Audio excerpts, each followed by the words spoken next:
Story County, helping build Nevada's future.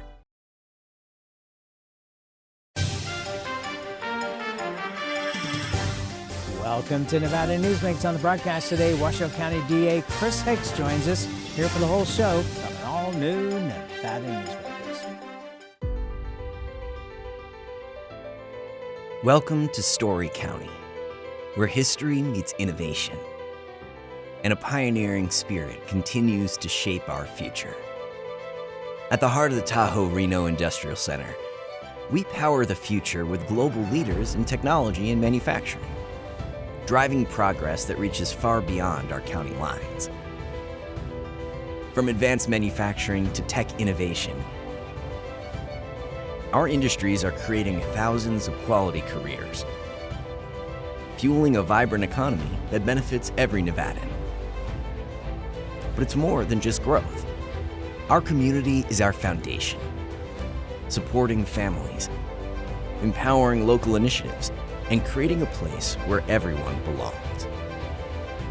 Be part of a legacy built on bold ideas and boundless possibilities. Join us in building a brighter future right here in Story County. Story County, helping build Nevada's future.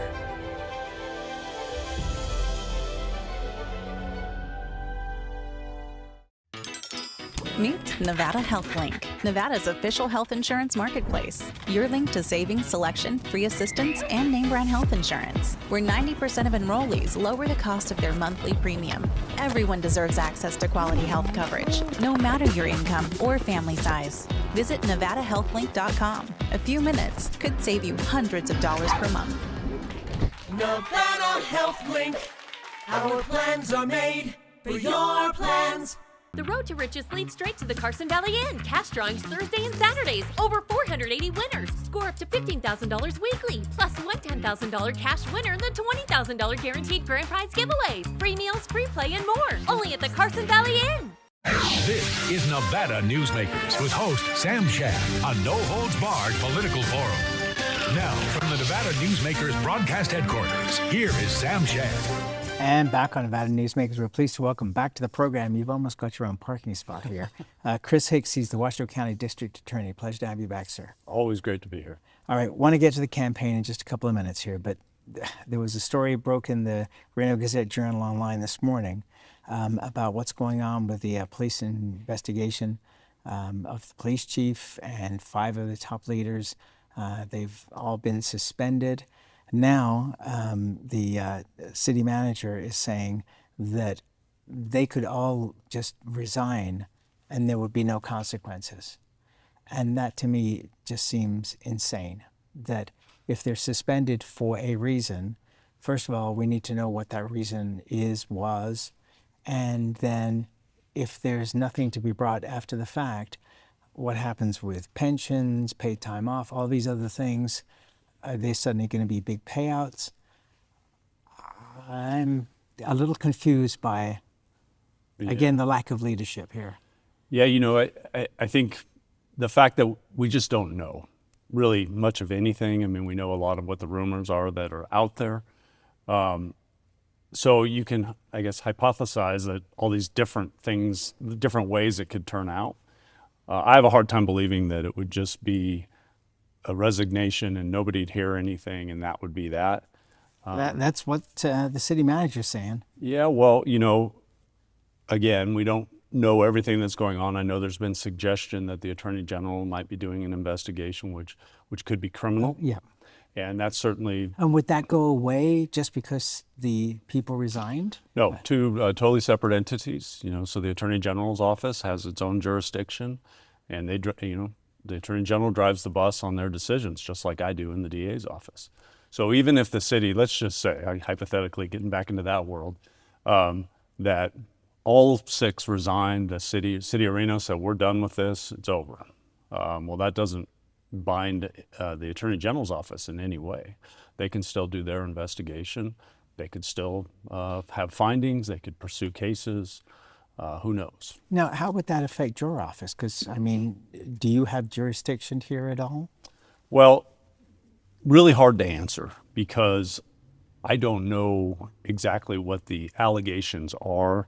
I don't know what evidence might support any type of criminal case because it's just not out there. So it is within, again, we believe the Attorney General might be looking into it, at least if you accept what's being said out there. So they're obviously using their jurisdictional authority. So I don't think it will impact my office. Nothing has been brought to me by law enforcement, nothing. Okay, now, but you have a relationship, obviously, with the sheriff. Absolutely. The sheriff's undersheriff is the one who is now running the Reno Police Department.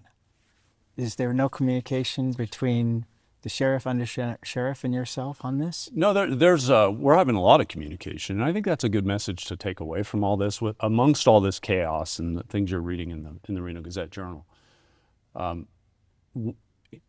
business as usual in the DA's office right now. We're still receiving cases from the Reno Police Department just like we always have.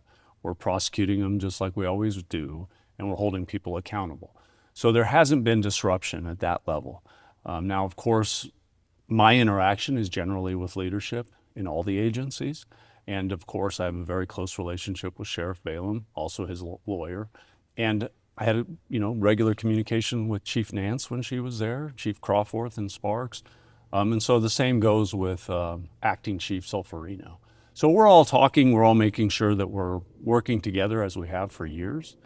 But in terms of when you separate all that into just the HR investigation or whatever you want to call it, or the Attorney General investigation, I'm just not involved. Okay, so, I mean, is there like a Chinese wall that goes up where you can see that something's going on in the city of Reno?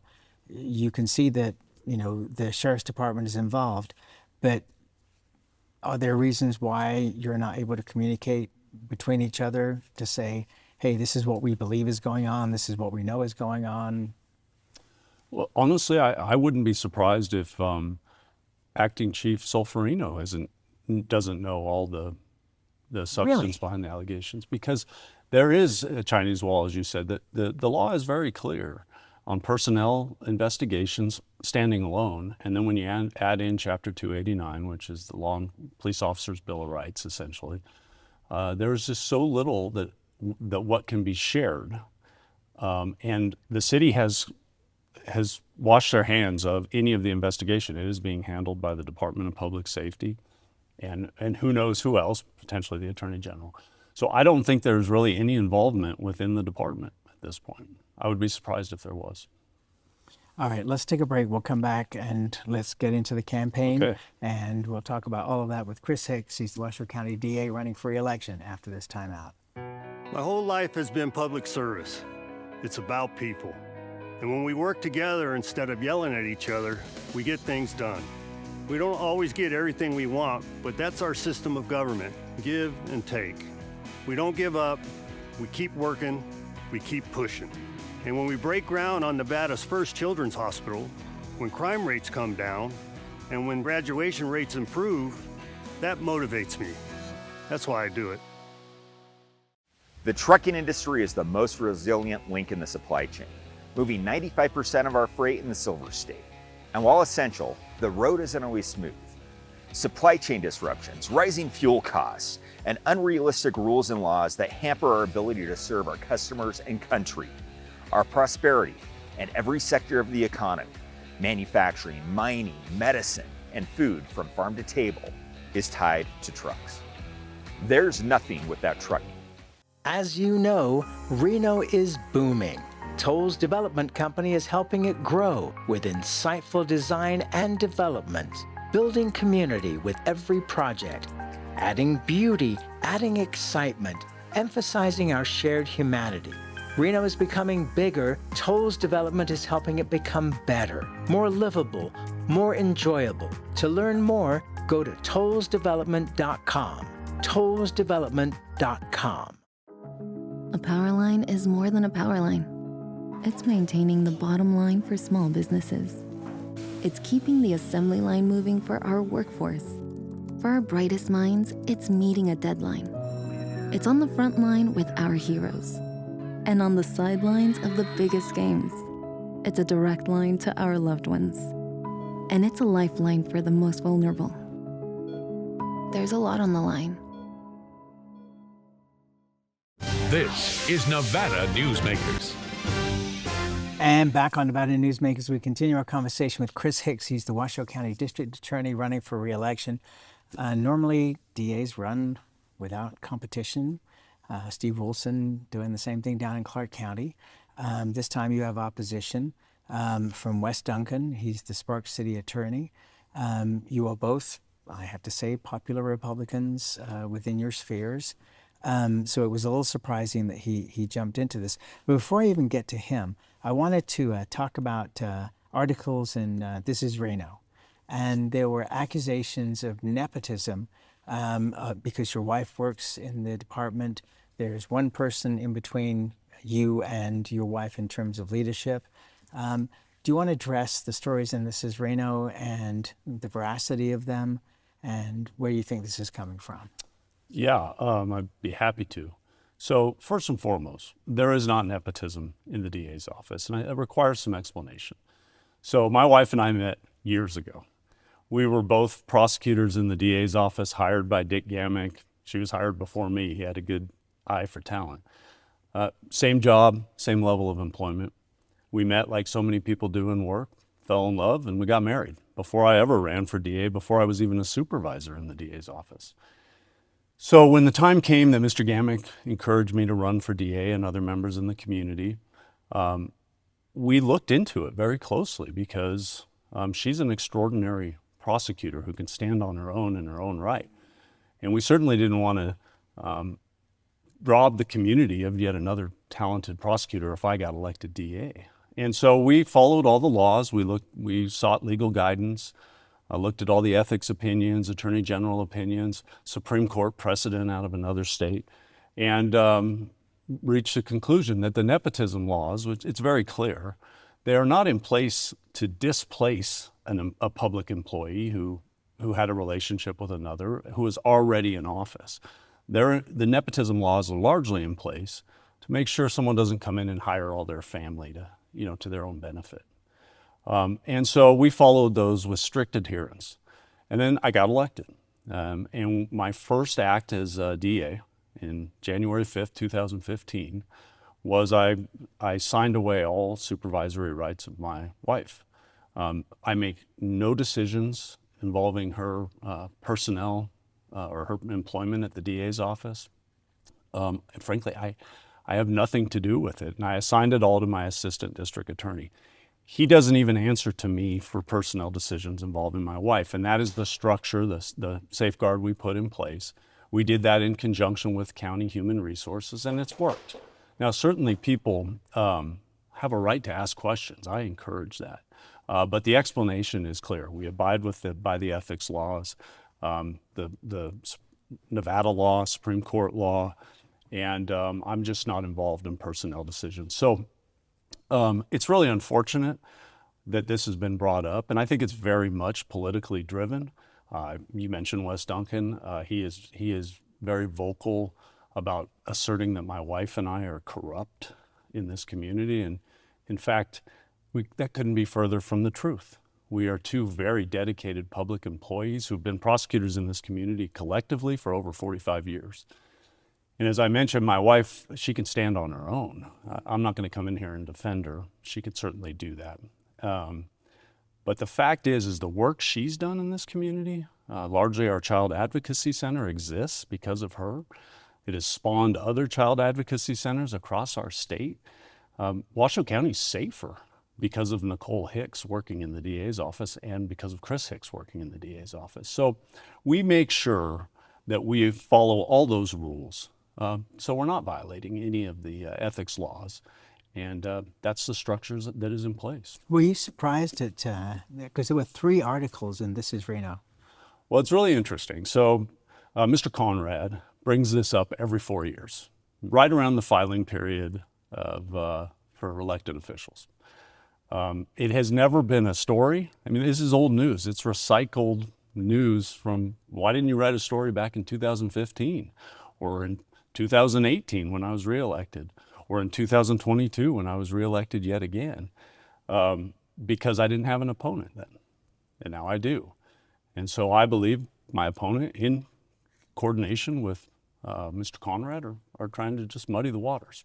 All right, let's take a break. We'll come back, have more things from the interview we just did last week with Wes Duncan. We'll talk about that when we come back. Great. At Nevada Urban Indians in Reno, your health is our priority. Our medical clinic welcomes everyone. We accept all insurances, ensuring quality care is within reach. Nevada Urban Indians, your partners in health. Like a traditional handmade basket, retail is woven into the fabric of life in Nevada. From big box to mom and pop, retail supports our communities in countless ways. Jobs for the disabled, team uniforms for kids, help for the elderly, and so much more. Retail employs over 1 in 10 workers. Retail supports Nevada, and we support retail. RANNV.org. 2025 is bringing big changes for Nevada businesses. If you have more than 5 employees and have been operating for 3 years or more, you must now comply with new state retirement plan mandates. The Vegas Chamber 401k plan makes it easy, offering a proven, customizable, and cost-effective plan for employers and employees to save with tax advantages. Visit vegaschamber.com to explore options and see how the Vegas Chamber can help you start saving for your future. The Nevada Builders Alliance has been protecting the interests of the construction industry for over 50 years. Our programs save members thousands of dollars every year and allow them to provide much-needed benefits to their employees. Our industry also allows Nevada to grow. If you're thinking about a career in the construction industry, reach out. And if you haven't thought of a career in construction, what are you waiting for? We are the Nevada Builders Alliance. You'll be rolling with some swag during the $150,000 Spring Bling giveaways at Tamarack Casino. Make it rain with up to $5,000 in cash every week and 20 large in cash guaranteed during the grand finale drawing. We're blinging in your good times at Tamarack Casino. This is Nevada Newsmakers. And back on Nevada Newsmakers, we continue our conversation with Chris Hicks. He's the Washoe County District Attorney running for re-election. Wes Duncan, who's a Sparks City Attorney, is running against you. And he came on this program last week, and he had several things that he wanted to say. One of them was what he said he hears from all of the law enforcement partners is that the DA has lost their trust, the rank and file, the people who are doing the job every day. I think a theme is very clear in what Wes Duncan is doing. He is trying to create a narrative out there that is very damaging to me. I'm frustrated by it, as are many people in our community, because it's lies, and I don't just throw that out there. But he is going around saying he's unanimously supported by law enforcement. That could not be further from the truth. And if you need proof of that, I would encourage your viewers to read a recent op-ed that was in the paper written by former sheriff, former chief of police of Reno, former chief of police of Sparks, that talked very much about their support of me and how law enforcement is in fact behind me. What's important to note is the DA is a standalone entity.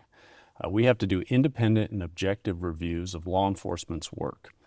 And the fact is in my first 3 elections, I never sought the support of the police unions. And that is who is supporting Wes Duncan.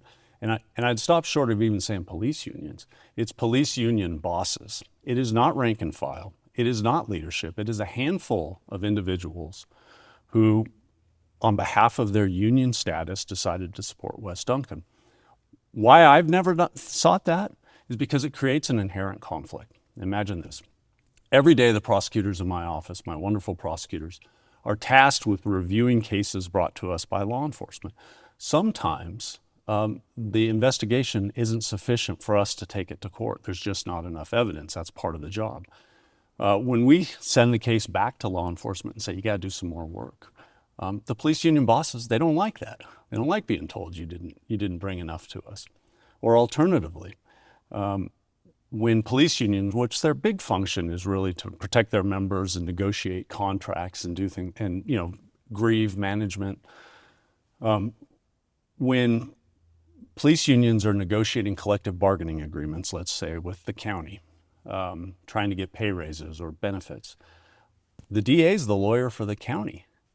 How on earth can you take money from police unions, build your whole campaign around their support, and then adequately do your job as DA representing your client?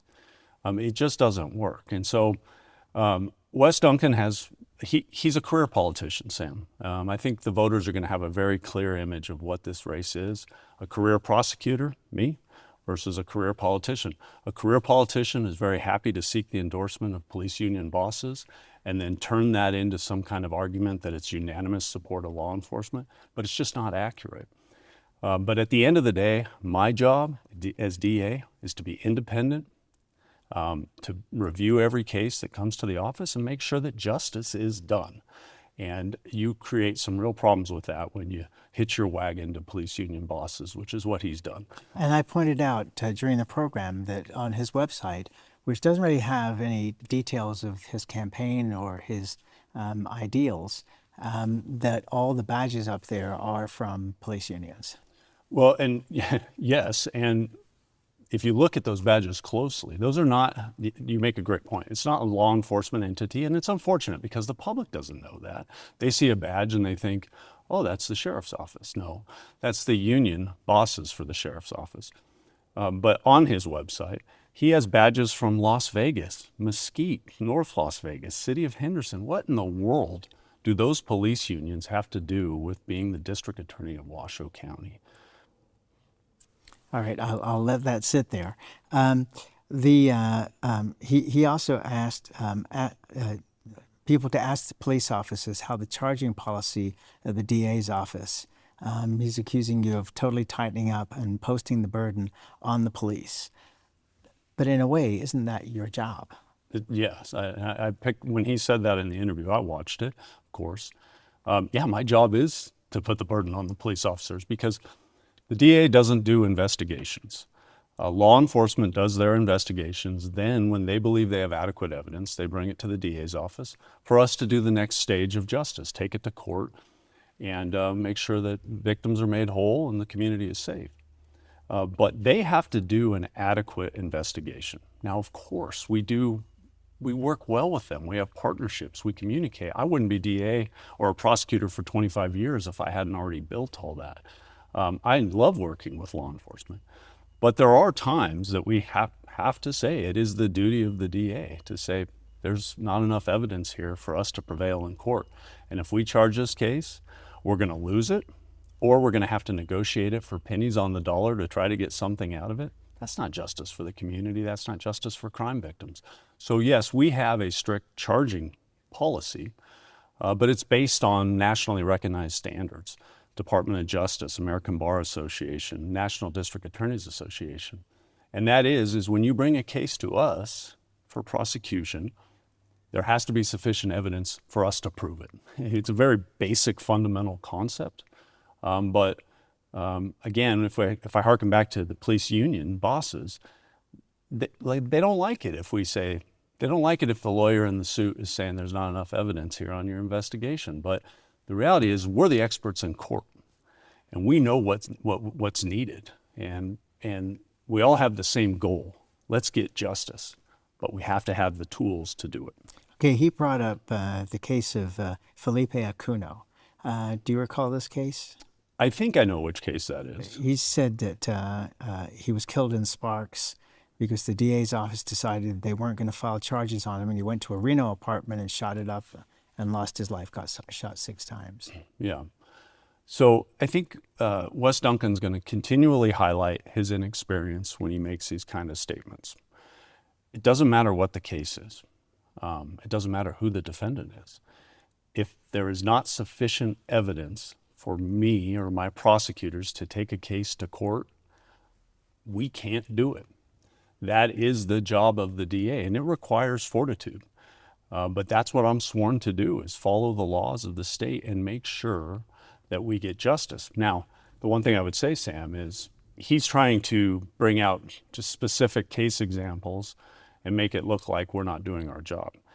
In Washoe County, If you look at prison statistics, we are the toughest on crime county in the whole state. We send more convicted criminals to prison per capita than any other county in all of Nevada. And so the notion that we're letting these people slip through the cracks because we don't want to charge cases is just patently false. So he can bring out examples of cases that frankly he has no internal knowledge of. He hasn't worked on them. In fact, he's never really worked serious cases in his whole career. And he can yell from the cheap seats and say the DA didn't do this, but really what happened is law enforcement didn't bring us a case we could prove. All right, so he's agreed to debate, you agreed to debate. I'm going to get back in touch with both of you. We'll figure out a date, and you guys can sort this out of the table. I think it will be a very interesting discussion. I may not get a word in apart from introducing you. I would love the opportunity to debate him and point out these very things. We shall do it right here on Nevada Newsmakers. Yes. Thank you, sir, always. Nice to be here. And we'll be right back. Imagine a magical garden that feeds Carson City's hungry and homeless, teaches our high school students agriculture, creates hanging floral displays to beautify downtown, and yet charges nothing. It's not magic. It's the Greenhouse Project. It's real, it's growing, and it needs your help. Go online to carsоncitygreenhouse.org so together we can grow it forward. We're the Peters family, 2 combat veterans, our daughter Elle, and our Liberty Dogs puppy in training, Cooper. Cooper will grow up to be a life-changing companion to a veteran with visible or invisible challenges. We're helping Cooper build focus and confidence so he's ready to support his veteran. And we know he will help bring happiness and independence to his veteran's life. So join us, become a puppy raiser, and change lives, one puppy at a time.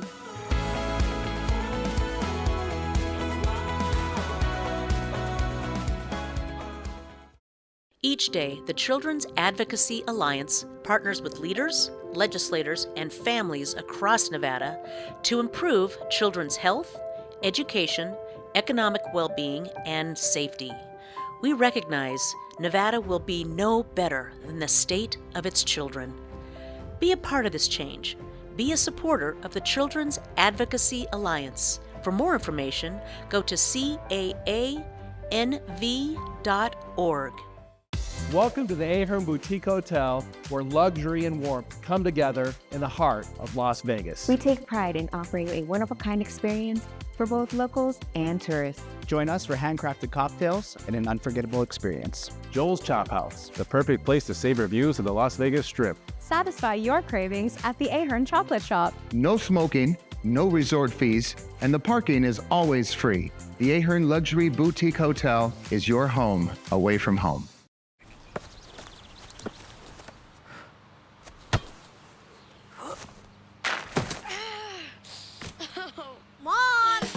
It happens, and when it does, there's UMC Quick Care. As always, you can watch Nevada Newsmakers 24 hours a day at nevadanewsmakers.com, and our archive goes back to 2002, so you can look at all kinds of historic interviews right here on Nevada Newsmakers. Thanks for watching. We'll see you on the next broadcast.